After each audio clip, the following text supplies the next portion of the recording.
We were driving, myself and my wife were driving home not long ago, and we stopped at a set of lights, and just outside the window, just at the Hogarth roundabout, just down from here actually, just at the roundabout, there had been a crash, right? Just at the Fuller's Brewery. There had been a crash, right? And I'm in a crash, a dent, a small prang of a thing. And they should have just exchanged insurance details and moved on, but they didn't. Something was said, and it escalated, and now there's two people screaming at each other on the A4, right? Roaring at each other, and Jesus, you want to look. You want to look at this piece of free theatre, which is happening just outside your window, right? But you can't. Society's rules are very clear about this. So we're being very good and looking straight ahead. My wife in the passenger seat, me driving the car, family wagon, you know, with all the buttons. So just for the crack, I lowered her window. So now two people are having a massive argument when a car pulls up and then they hear and they turn, and then my wife turns because her vision is based on movement. So she turns as well. Love it, Claire, you get that. And now she's in this argument, and there is no way out of this argument, because they're going, what the hell do you want, right? And my wife is going, ah! And she turns to me and I went, yeah, honey, that's a bit of a dick move, if you don't mind me saying.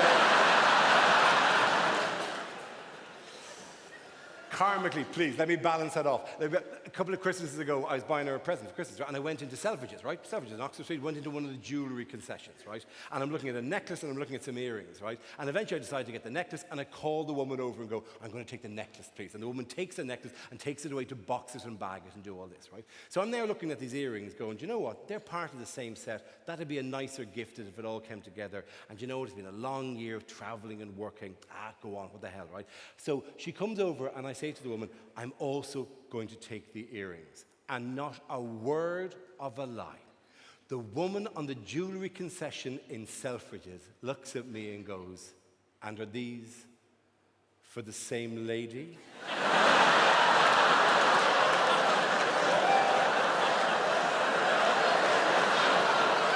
And suddenly I am thrust into a world of sexual sophistication that I am ill-equipped to carry off. Your James Bond type would know what to say here. I'm there going, could be yours if you play your cards right, that's fine.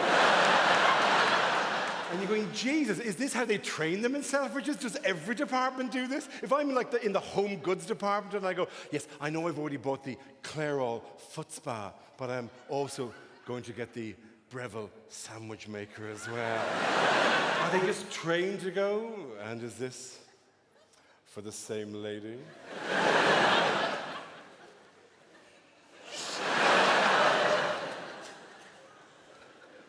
No, I've a bit in the side, and after we have a shag, she loves a ham and cheese toastie.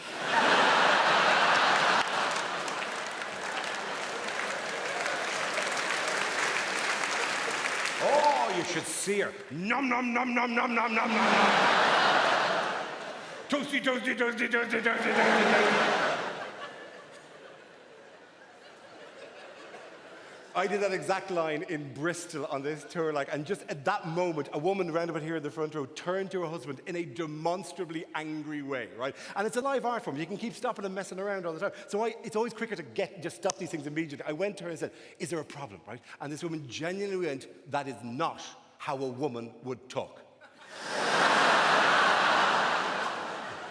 Do you fucking think? Really? Because I was drawing on my full experience of post-coital woman. And you all go, nom, nom, nom, nom, nom, nom, nom, nom, nom, nom. Toasty, toasty, toasty, toasty, toasty. You got what you want, give me what I want. Toasty, toasty, toasty, toasty.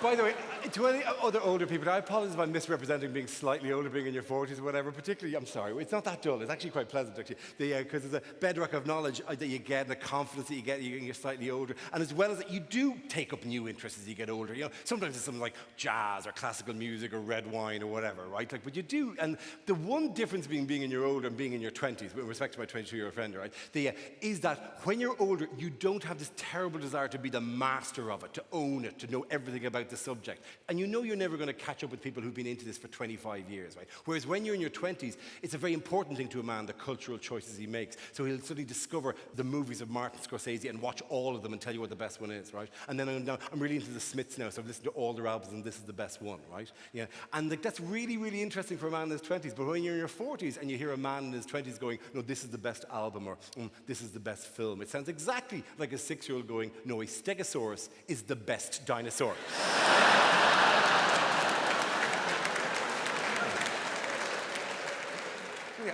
I didn't think there could be a best. Not the Tyrannosaurus Rex. No, its back is unprotected from attack.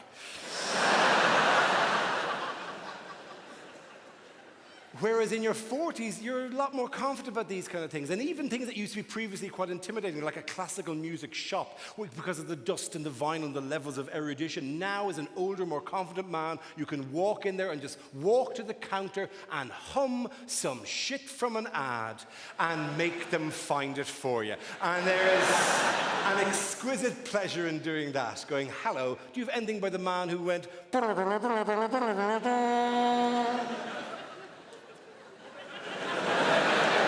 Do you mean the Lurpak butter ad? Is that what you're talking about? Is that... Yeah, him, the little butter guy. Did he release any more songs, or was he a bit of a one-hit wonder?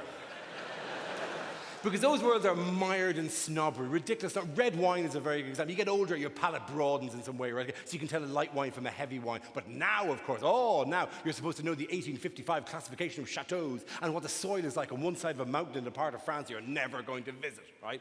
And that's all arse, lads. There are 3 levels of wine, right? 0 to 15 pounds, fucking drink it. What are you waiting for, right?